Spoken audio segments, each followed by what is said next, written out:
3. I am.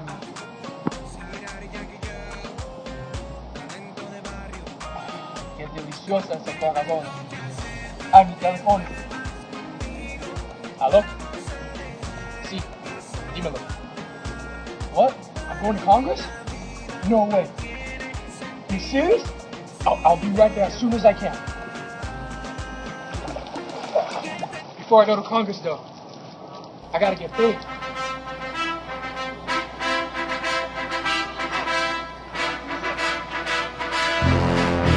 Someone.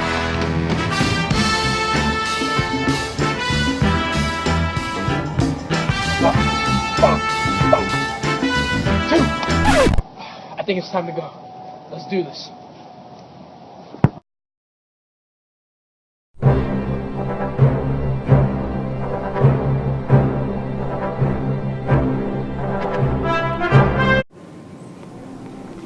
Hi, Senator Rubio. Hola, ¿cómo está? Good, good, good. Let's switch to English. Okay. Welcome to DC. You're the new senator, so, we're going to do some senator-like things, but first, we're going to have a little orientation. Fine, I need that orientation. Okay, perfect. So the first person you're going to speak to is Ms. Gorsuch. Okay.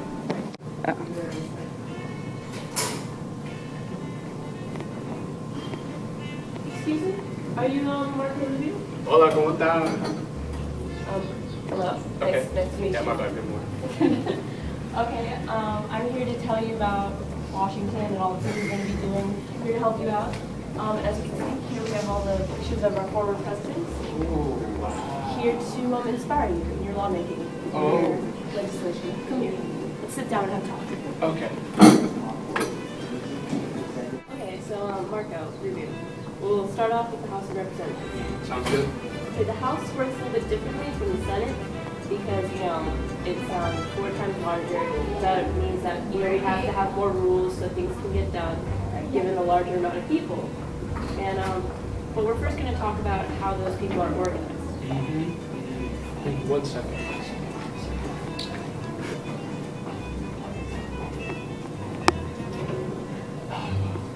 Need that water. Okay. Can I continue? Yes, you can. Okay, so the head honcho, so to speak, is the Speaker of the House. Okay. This is actually the most powerful leader on Capitol Hill. Really impressive. Although everyone votes on the Speaker, it's always understandably chosen by the majority. Okay, the Speaker has the ability to recognize members who rise to speak, move on questions in parliamentary procedure, and appoint members to temporary minor committees. Where's the speaker voted for? The Speaker is usually selected on a vote by the majority party caucus, which Republicans call the party conference. It's where all the members of the party of the legislative chamber. Dang, that sounds like a pretty hefty load for one person. It is, Wow. but they have other leaders to assist them, like the majority and minority leaders. The majority leader helps plan party strategy, confers with other party leaders, and tries to help members of the party in line. The minority leader, obviously elected by the minority party, so yes, the smaller one, will probably become Speaker of the House when that party gains control. And who helps these guys with their jobs? Party whips, of course. Oh, yeah, of course, but 1 second. Oh, there's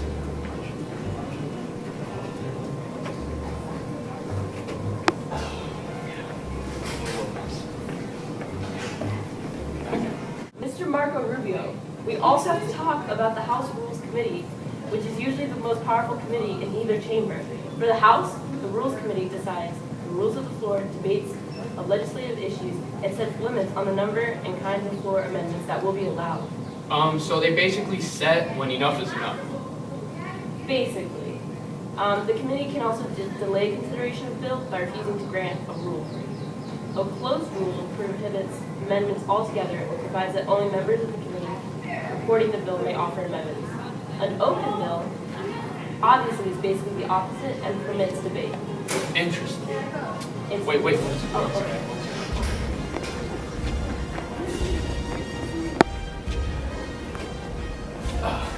Really thirsty. And is that water? fresh or? It's fresh, it's fresh. Okay. Okay, well, what we were just talking about was very interesting. However, I have to go on my lunch break now, and it's not interesting enough to keep me from that. So I'm going to leave you with Veronica Jordan, and she's going to help you out. Okay, Mr. Rubio? Thank you so much. Okay, it's great meeting you. It's great meeting you. Congrats. Good luck. Thank you. Hello, Senator Rubio. Hold on, Jordan. I don't speak Spanish. Oh, okay, my bad. Okay. Well, we have a lot of talks about, and I'm going to be talking about how the Senate works. Oh, okay. I mean, it's kind of a lot of process at once. You know, my head is like spinning and all that. And you don't speak English, so I'll go a little slow. Okay, so the Senate has some basic structure, like as the House in terms of election and like decentralization, except it's a lot more informal. Perfect. I hate this type of clothes. I just give me a white bed and some sandals. I'm gonna be relaxed. I wouldn't say that's kind of like that informal. It basically means the Senate has like more time for things like debating. Okay, well I can do that too. Okay, perfect. Anyway, the Senate is led by the Senate Majority Leader, who, not surprisingly, is elected by the majority party. Oh, okay, I didn't know. Right, so when the majority leader is from the president's party, the president becomes the representative of that party. So basically, on Capitol Hill. If the president is not the majority leader, however, the Senate majority leader is seen as the national spokesman of that part of the party. So, let me get this straight. If I was the Senate majority leader now, I basically become one of the big Republican, big shots, right? Yeah, exactly. Yeah. Sign me up. Well, okay, you need more experience before jumping into something like that. Plus, the Senate majority leader doesn't hold all the power. It's also shared with the president pro tempore. That sounds like the seafood in my abuela's paella, con arroz, camarones, We don't eat that in the White House, Oh. like clam chowder. Okay, anyways, the president pro tempore has like a little more political influence than your abuela's paella. And the PPT, as we'll call it, is the most senior member of the majority party. The PPT presides over the Senate floor debates and can sometimes be played by the VP, like if there's a typo. The most senior member, huh? Well, I guess I won't be a PPT anytime soon. Well, no, but the PPT usually delegates some of his work to junior members of Chamber's majority party, so you may be able to at least stand his presence or do some of his bidding. Always a silver lining. Exactly. Back to the Senate, though. Many more aspects of the Senate are similar to the House. There can be party caucuses, majority and minority floor leaders, and party whips. Each party has what's called a policy committee, composed of party leaders and the like. So I can't do that either. Well, no, but you may want to someday. There's another silver lining. They're responsible for the party's overall legislative program, and they can monitor and help provide expertise. So what can I do with my awesome skills? You can filibuster. Wait, Chepe. Well, I mean, despite the fact that that's rather obnoxious, and I guess they are quite, como se dice, chévere, I guess.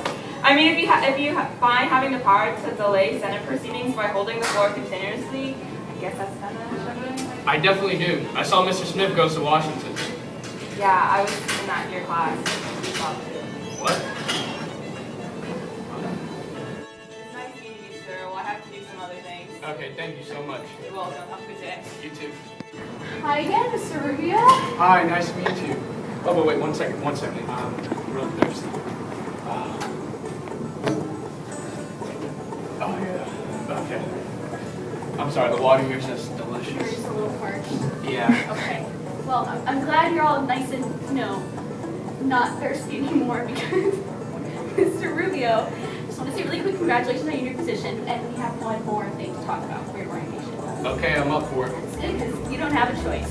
So I'll be talking to you about congressional committees. They draft legislation, they review nominees, they conduct investigations of executive branch departments, and are usually responsible for kind of ironing out the differences between the House and the Senate.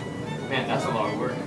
Well, there are a lot of committees, so it's not too bad. The first kind of committee is a standing committee, and that's pretty much like the big dogs. They're the most durable and the source of most bills. They are also the most important for representing constituents and making laws. And they're pretty much permanent. They always need them. There's 6 kind of standing committees, so we'll go over those later.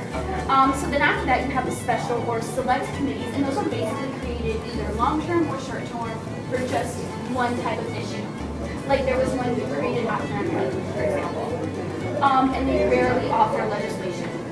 There's also joint committees which have members in both the House and the Senate, and they come together to oversee congressional support agencies or to study issues that interest the entire Congress. So if I'm right, it seems like standing committees are probably the most influential. It certainly does seem like that, so we'll talk about them a little bit more. There are 6 types of standing committees. The first is the Rules and Administration Committees, which we already talked about to someone else. We already spoke about them, but they're basically inside the basic operations of the chamber.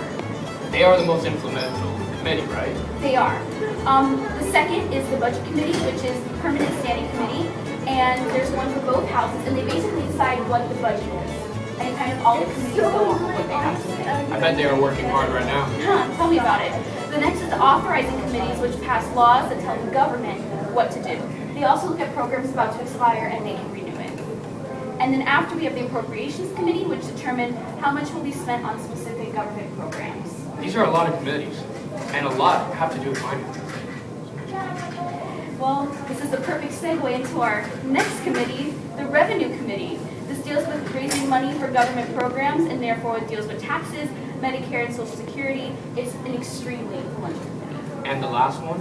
Well, that's the General Oversight Committee. They basically investigate the performance of the government and offer suggestions on how to kind of better government programs. Man, that's a lot of information. I know, but you'll catch on really quickly.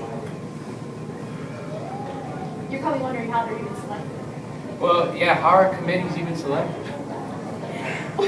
Each political party controls the selection of the standing district members. That sounds like it can get intense. It does, especially for the more prestigious committees. The Republicans choose their members through the Committee on Committees, which is composed of one Republican from each state that has representation in the House. Democrats choose theirs through their steering committees. Most committee chairs are picked on the basis of seniority rules. So I have a while to go before that. Yeah. What happens when the Senate and the House need to iron out some ideas in the legislature so it can be passed? Well, that's exactly the role of the conference committee. It irons out the language between the two houses. So what will I be able to do when I begin? Well, you're limited because of your junior member status. You see how much seniority matters in Congress. Yeah. However, you very well be put on a committee that is tailored to your strengths, like the Standing Interest Committee or something. And of course, you're part of the Republican caucus, so there's always a chance to speak up there. And of course, filibusters. You can always start a filibuster. I think I know what I'll be doing. Okay, I think this ends your orientation. Have fun and Gracias. good luck. Hey guys, guess what? What? Our balance sheet should look like this.